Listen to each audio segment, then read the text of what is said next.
好，今日為大家介紹一下呢一支 3D 打印筆。咁呢，佢係第二代嚟嘅，最新款㗎啦。咁佢速度都會比之前快啦，同埋寧靜嘅。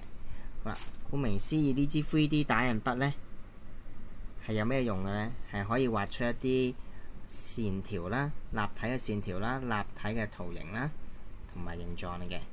好啦，咁我哋示範一下點樣用啦。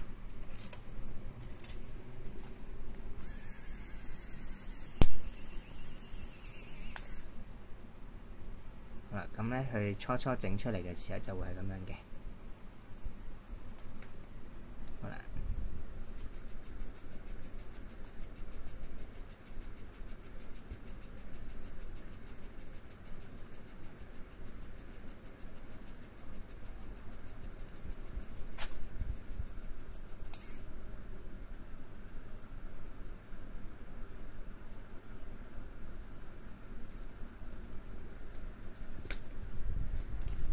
整個碌柱出嚟啊！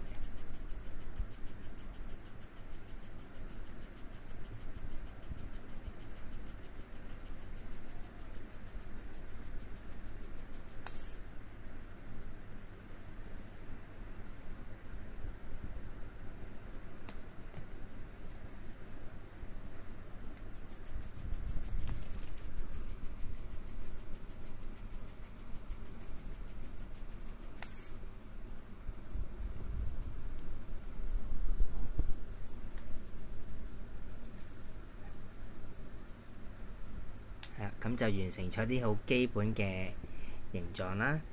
係啦，咁當然啦，你想要再複雜啲，咁就要靠你嘅想像力啦，去點樣去發揮呢支筆嘅作用啦。